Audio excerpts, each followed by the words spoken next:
죽음 이후 모든 가면이 벗겨지는 순간, 심판과 빛의 진실. 형제 자매들이여, 우리는 가면의 시대를 살아가고 있습니다.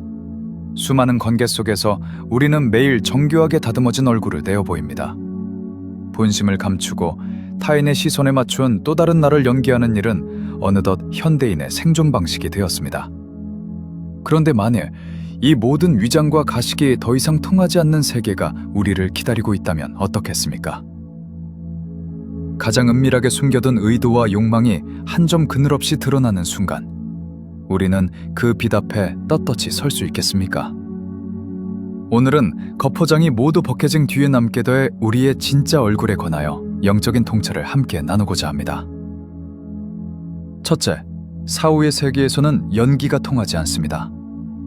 이 세상에서는 마음 깊은 곳에 악을 품고도 겉으로는 신실한 신앙인인 듯 혹은 고결한 인격자인 듯 자신을 꾸밀 수 있습니다.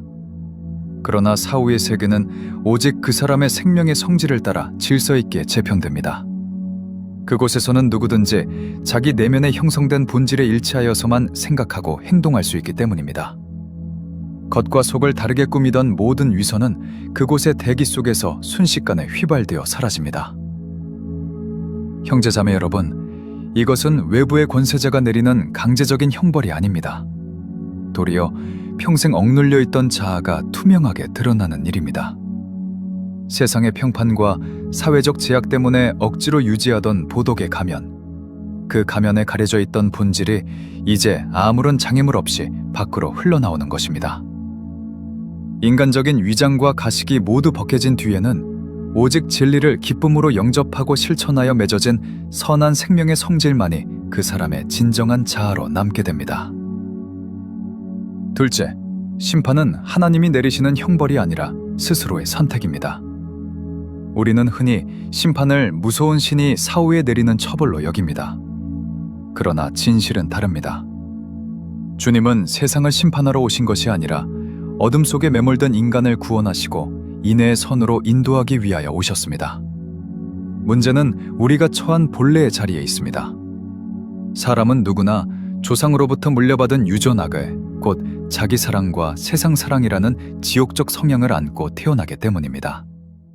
그러므로 심판이란 하나님께서 새롭게 내리시는 벌이 아니라 우리가 본래 속해 있던 어둠의 상태를 빛 앞에서 스스로 확증하는 과정입니다. 진리의 빛이 비춰올 때 악한 삶에 익숙해진 자아는 자기 본질이 드러나는 것을 견디지 못하고 괴로워합니다.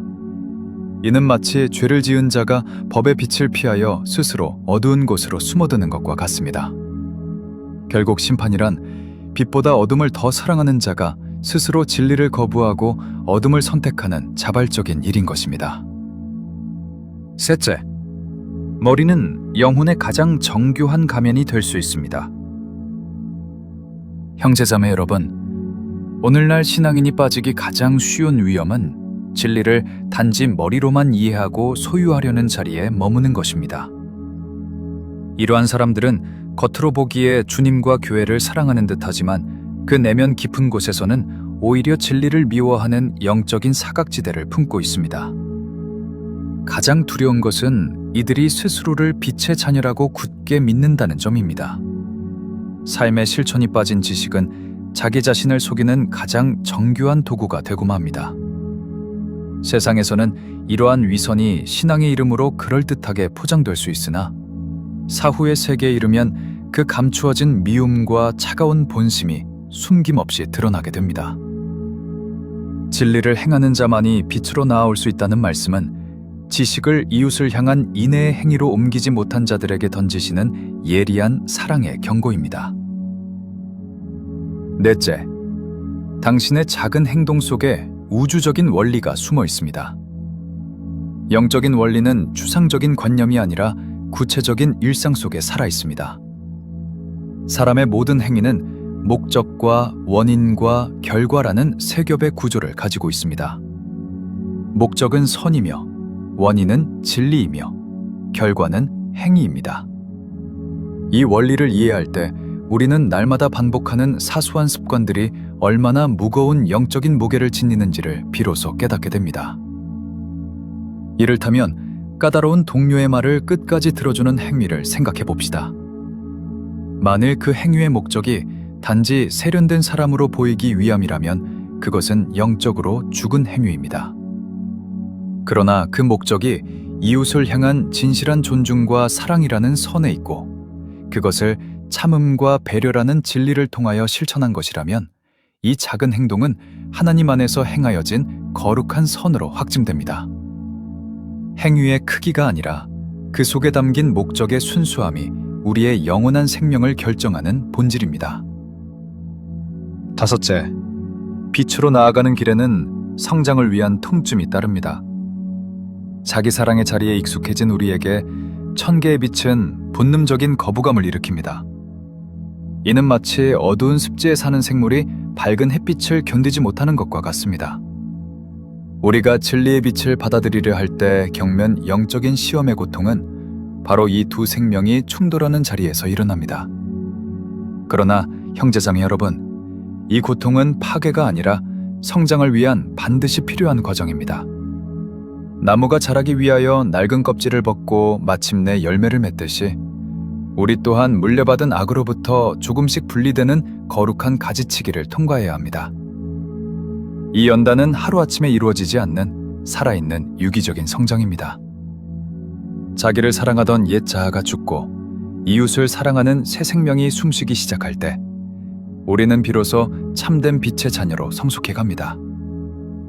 형제자매들이여, 결국 구원과 심판은 먼 훗날에 펼쳐질 신비한 사건이 아닙니다. 그것은 바로 지금 이 순간 우리가 무엇을 목적으로 삼고 무엇을 실천하느냐에 달려있는 현재 진행형의 현실입니다. 하나님은 우리를 정죄하러 오신 것이 아니라 우리가 매여있는 어둠의 사슬을 끊고 빛으로 끌어올리기 위하여 지금도 끊임없이 문을 두드리고 계십니다. 이제 우리 스스로에게 조용히 물어봅시다. 내일 당장 나의 모든 위장과 지위와 거칠애가 벗겨진다면 내 안에서 빛나고 있을 진짜 자아는 과연 어떤 향기를 품고 있겠습니까? 나는 지금 빛을 향하여 나아가고 있습니까? 아니면 여전히 어둠 속으로 숨어들 준비를 하고 있습니까? 오늘 나눈 이 영적인 가르침을 더 깊이 만나기를 원하시는 분들을 위하여 사복음서의 내면적 의미를 풀어낸 영적 해설서 교회비의 제1권이 출간되어 교보문고와 영풍문고, 예스24와 알라딘, 그리고 쿠팡에서 만나보실 수 있습니다. 또한 보다 풍성한 영의 말씀은 링크되어 있는 새 예루살렘 선교회 TV 채널에서 이어가실 수 있습니다. 이 말씀이 영혼에 가닿았다면 좋아요를 눌러주시고 구독을 통하여 이 길을 함께 걸어가 주십시오. 그리고 무엇보다 이 영상을 공유하여 주시기를 부탁드립니다. 여러분의 공유 하나가 진리를 찾아 헤매는 단 한 영혼을 빛으로 인도하는 거룩한 동행이 됩니다.